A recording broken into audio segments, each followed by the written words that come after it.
Maayong buntag sa tanan, kini si Mama Lane ang inyong kuskuserang chikadora, Visayan at Tagalog version. Karon pag-usapan natin yung about sa insertion kasi hanggang ngayon mainit pa rin yung usapan na yon. Dito malalaman natin kung kailan nag-umpisa yung mga insertion, yung mga yung malimalita, yung mga malimalita na ganap, kung kailan, kung magkano, kung saan dinala, at kung sino ang tumanggap. Ito, pakinggan natin si Saldico. Kaya yan ang final total. Ang sinabi mismo ni Speaker Martin sa akin na hati sila ni Pangulong Marcos sa perang yon. Ang listahan ng mga deliveries na ito, kung kailan, magkano, at saan dinala, ilalabas ko po kasabay ng video na ito.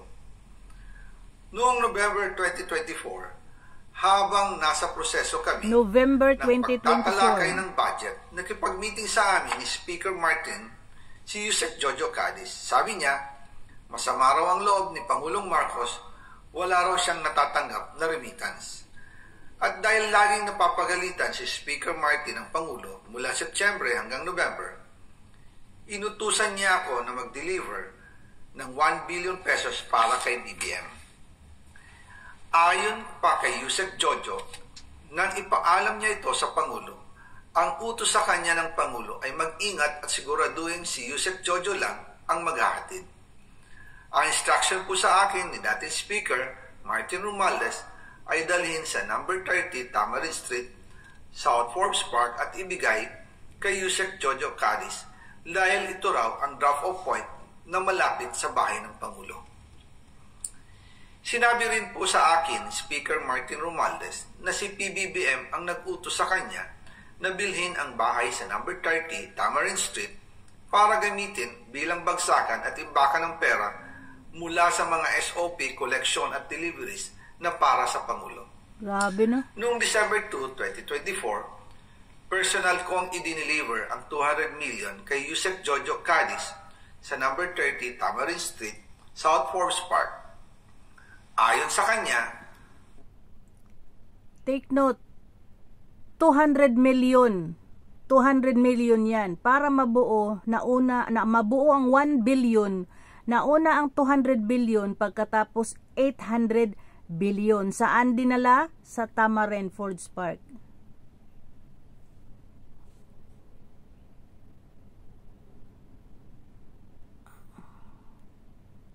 Oops, bakit hindi na dadalhin daw niya ito sa bahay ng Pangulo sa number 41 Nara Street, South Forbes Park.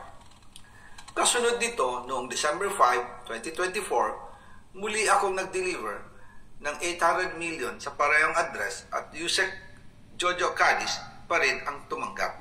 Same person. Sabi niya, iyon naman ay dadalhin sa bagong bahay ng Pangulo sa South Forbes Park. Sa kabuuan, 1 billion pesos ang personal kong naihatid. Ako mismo ang nagbigay ng pera, kasama ang aking driver at mga tauhan. At lahat ito ay base sa direktang utos ni Speaker Martin Romualdez. At dyan po nabuo ang kabuuang halagang 56 billion na ipinadala mula 2022 hanggang 2025. Pero kahit na na-deliver na ang 1 billion pesos para kay Pangulong Marcos at kahit na naisama na rin sa 2025 budget ang 100 billion pesos insertion sa pamamagitan ng BICAM Committee, ayon mismo sa utos ng Pangulo, nagagalit pa rin daw si BBM. Dito, dadagdagan natin dito sa kabila. Meron na dito kasama na yung insertion kay Sandro. Hindi lang po ang Pangulo ang may insertion sa budget. Pati po si Congressman Sandro Marcos. Pero kahit na na-deliver na ang 1 billion pesos para kay Pangulong Marcos at kahit na naisama na rin sa 2025 budget ang 100 billion pesos insertion sa pamamagitan ng BICAM Committee, ayon mismo sa utos ng Pangulo, nagagalit pa rin daw si BBM. Kaya noong February 2025, sumulat po ako ng isang confidential letter kay Pangulong Marcos. Doon ko ipinaliwanag na ginagawa ko lang ang mga utos niya tungkol sa mga insertions na sinasabi niyang hindi na raw niya makilala. Ilalabas ko po ang sulat ko sa Pangulo kasama ng video ito. Nagpaimong-imong na, hindi na makilala. Si Yusek Jojo Cadiz ang nag-ayos ng aming meeting noong March Jojo 2025 Cadiz pa rin. sa 1201 Aguado Street, tapat ng Malacanang, Gate 4. Pero sa halip na kumalma ang Pangulo, lalos lang siyang nagalit. Sa halip na itanggi o linawin niya ang tungkol sa 100 billion insertion, pinagsabihan niya kami ni dating Speaker Romualdez at sa akin mismo, diretsahan niyang sinabi, "Huwag mo akong pigilan sa mga insertions ko. Huwag ka nang makialam sa budget." Dahil sa mga binitawang salita sa akin ni BBM, naging malinaw sa akin na siya mismo ang nag-utos kila Secretary Mina Pangandaman at Yusek Adrian Bersamin na ipasok ang 100 billion pesos worth of projects. Kaya kung hindi talaga totoo na galing sa Pangulo ang utos, bakit hindi niya agad tinanggal noon pa sina Secretary Mina Pangandaman at Undersecretary Adrian Bersamin nang pinaalam ko sa kanya ang 100 billion insertions sa pamamagitan ng sulat? Bakit ngayon lang nila pinag-resign kung kailan nalaman ng publiko ang tungkol dito? And also, kinausap ako ni Yusek Jojo Cadiz at nagsabi na ipinapa-insert ng mga projects ang Pangulo na worth 50 billion pesos. And sinabi ko kay Yusek Jojo na meron ng instruction kay Secretary Mina Pangandaman at Yusek Adrian Bersamin about the 100 billion pesos insertion. And sabi niya, kakausapin niya ang Pangulo na kung pwede, doon na lang i-charge ang gusto niya ng 50 billion pesos na insertion. Ngunit ang sagot ng Pangulo, humingi ka ng bago or dagdag na insertions. Doon po nakita at naramdaman na hindi pwedeng sabihin ng Pangulo na wala siyang alam sa mga nangyayari. Kasi mismo siya ang nagbibigay ng utos.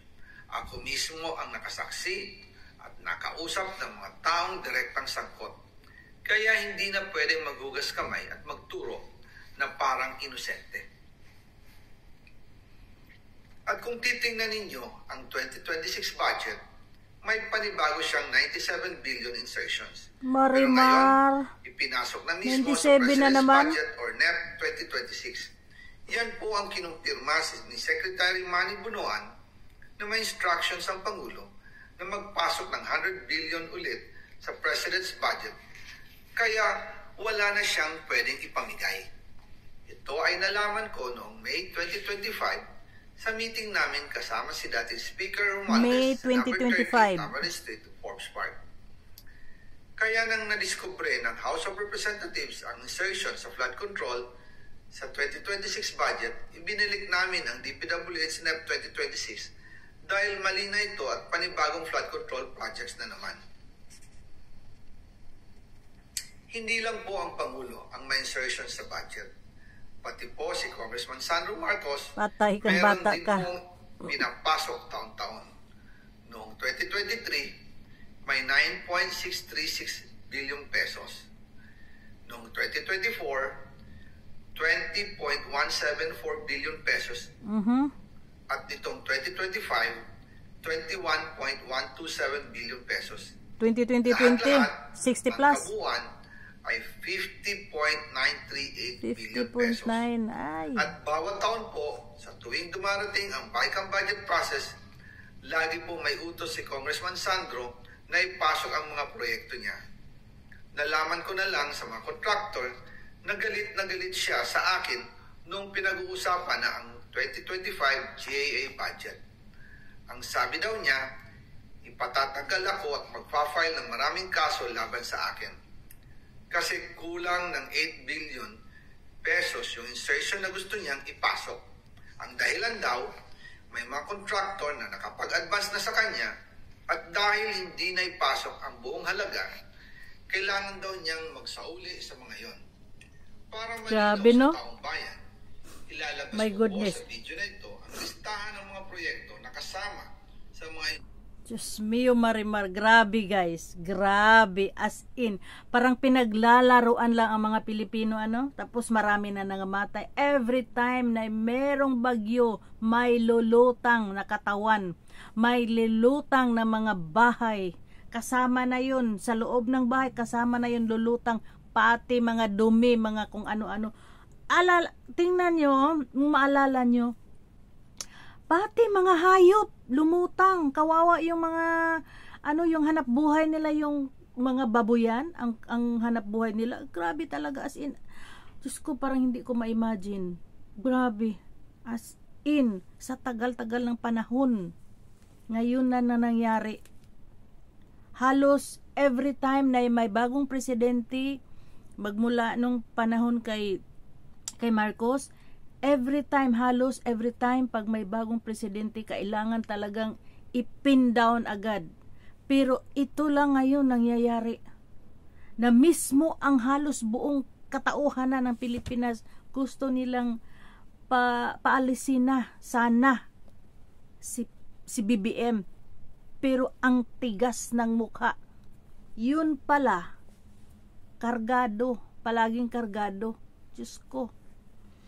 So, yun na guys. Next time, magchichika na naman tayo bago ako magkuskus. Chichika na naman tayo ng panibago. Hanap muna tayo ng bagong balita na i-discuss natin dito.